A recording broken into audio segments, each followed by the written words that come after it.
Today, America honors two of her sons who served in World War I, nearly a century ago.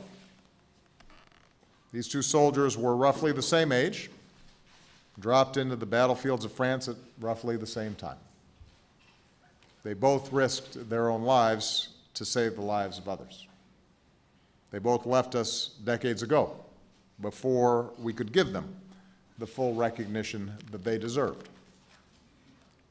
But it's never too late to say thank you. Today we present America's highest military decoration, the Medal of Honor, to Private Henry Johnson and Sergeant William Shemin.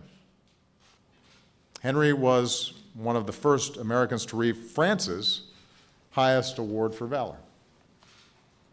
But his own nation didn't award him anything, not even the Purple Heart, though he had been wounded 21 times.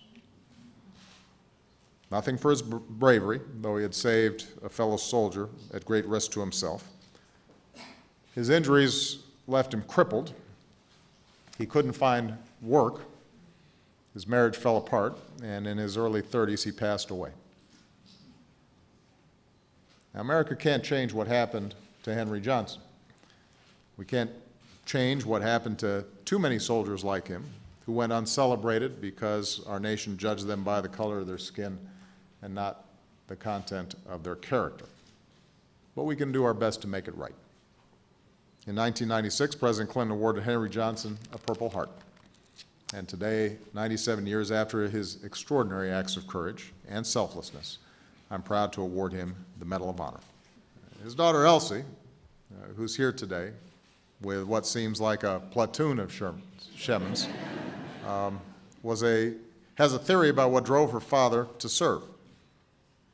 He was the son of Russian immigrants, and he was devoted to his Jewish faith. His family lived through the pogroms, she says.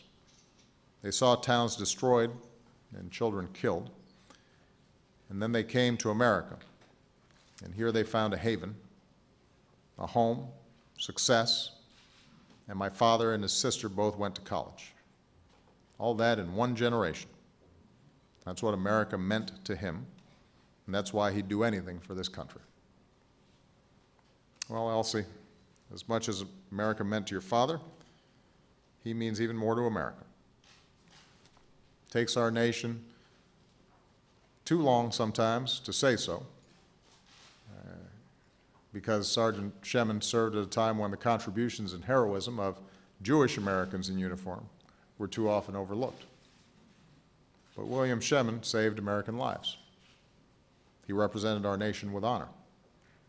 And so it is my privilege, on behalf of the American people, to make this right and finally award the Medal of Honor to Sergeant William Shemin.